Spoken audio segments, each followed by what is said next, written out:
You know, honestly, I never expected the world to end like this. I know, very weird of me to talk about this, but yeah. I always sort of expected the world to end in a way where it's like some Lovecraftian horror reveals itself to the world after the great words of the Necronomicon are read aloud. Sorry, little Thulu. So yeah, end of the world.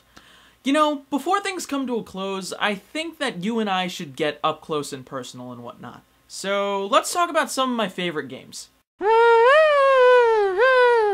that I recently just started playing.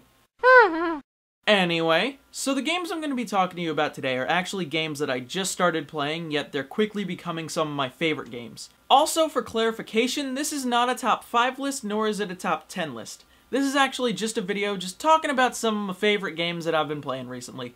So with that said, let's begin by— oh shit, I forgot about Doug!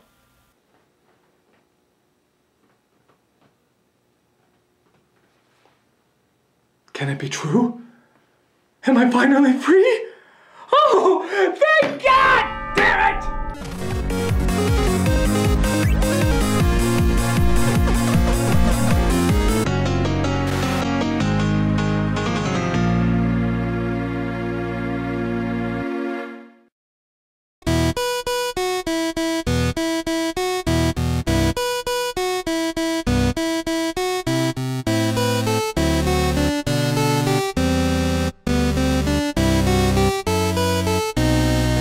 So before I talk about some of the older stuff, let's talk about one of the newer things that I've been playing, shall we?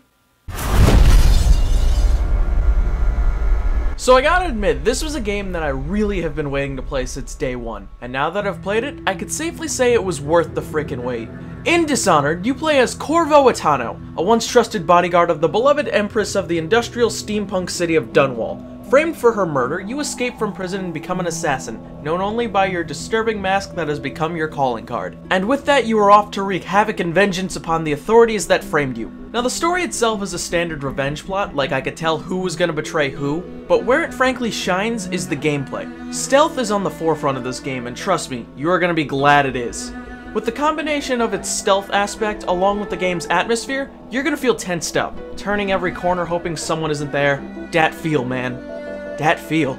Also, let's get this out of the way right now. To say this game has variety is an understatement. Murder is Corvo's art, and you are just in charge of painting his masterpiece. Do you want to jump off of something and plant your knife straight into a guard's still beating heart? You can do that. Want to shoot some people in the face with a crossbow? You can do that. Want to throw someone downstairs? You can also do that.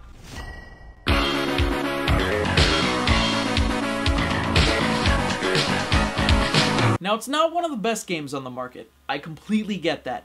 The graphics are pretty fucking good, but unfortunately for this game, the story is just lacking. I wanted to know so much more about the citizens of Dunwall, along with the lore of the world it's set in, but you only learn a little bit in general due to the notes left around the city. It's a nice touch, however, I think they could have definitely did more with it, such as Elder Scrolls in their libraries and libraries of books. It still adds a nice sense of depth to the city itself, but it had a lot of potential that was just lost. But overall, it's a fun game that I'd like to think has some sort of replayability to it with all the various ways you can kill your enemies and complete your goals.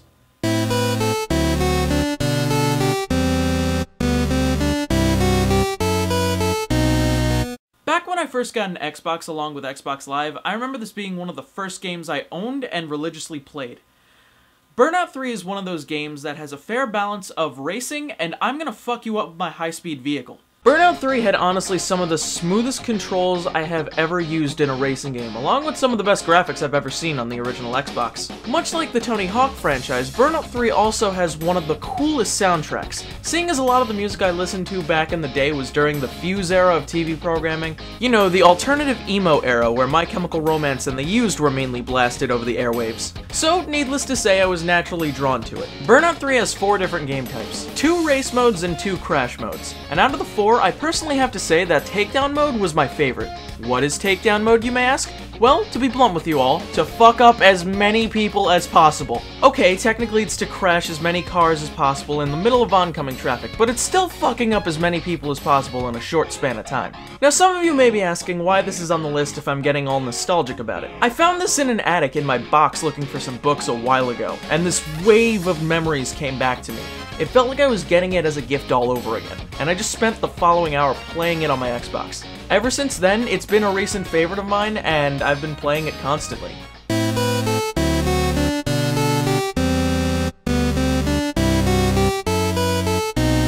Because it's Animal Crossing and I can play it online with friends and collect apples. Okay, I really don't have too much to say other than it's Animal Crossing. This is one of the main reasons why I picked up a 3DS, and really, it was worth the wait. The ability to play with your friends and visit their towns to see what they're up to is one of the best features of the entire thing. Seriously, if you haven't picked this thing up yet, do it. Though Animal Crossing is one of those games where you will really only enjoy it if you were a past fan, much like the Pokemon games or even the Zelda franchise. Oh.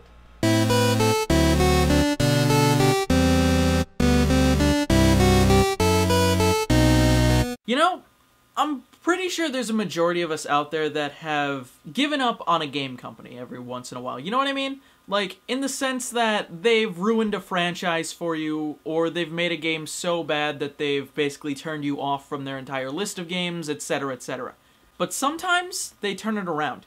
They turn it around for one game, and it gives you that realization of, hey, you know, this company might not be shit after all. Ladies and gentlemen, that game company for me is Sonic Team. This fucking game gives you a feeling of hope, man. It gives you a sense of promise and security, you know what I mean? Like, you've just awoken from the nightmare. Sonic Generations is a golden ray of sunshine in just a dark temple of terrible Sonic games. After trudging through the failure pile that is Sonic Unleashed, after trekking through the awfulness that was Sonic and the Black Knight, and after crawling through... The fact that you can play from both perspectives of Sonic the Hedgehog, old and new, is one of the most compelling aspects of the game. This game acts as an anthology of sorts, seeing as it was released for the 20th anniversary of the IP itself, walking you through games of Sonic's past, treating the older players with waves of nostalgia while at the same time adding unique twists to each level through the varying perspectives. They even brought back City Escape. Fucking City Escape! Wait a minute, does that mean they brought over Crush 40 with that?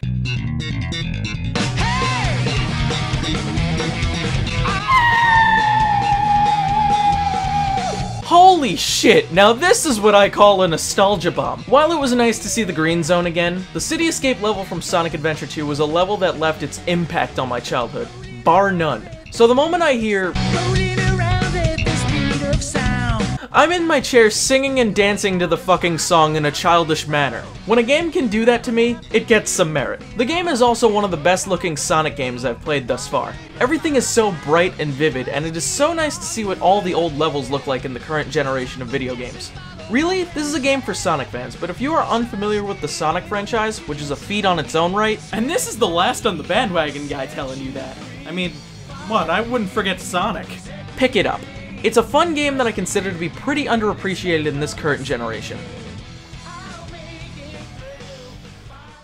So that's it, ladies and gentlemen. Now you guys have a clue in what my recent gaming habits have been, and I show no regrets whatsoever in it. And please, let me know in the comments what you guys consider your recent favorites. We can make it a community thing, I suppose, and just talk about some of our favorite games that we've been playing. So with that said, hopefully you guys enjoyed this episode of Last on the Bandwagon. I feel like I've been going on pretty long now. Let's see, what time is it?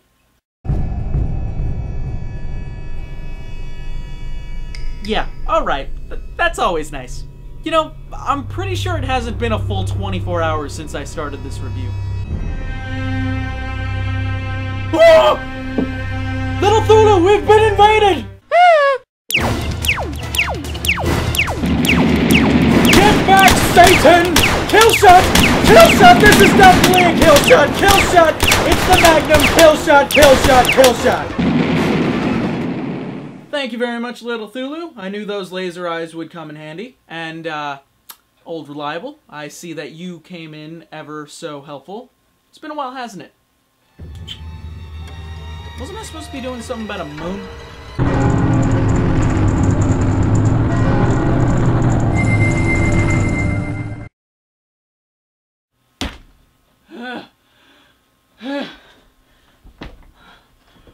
What the fuck, man?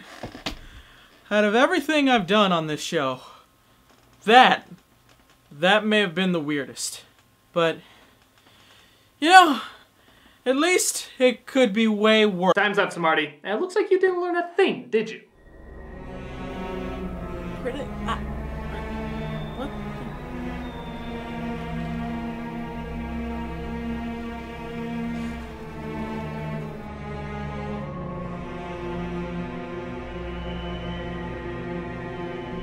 No.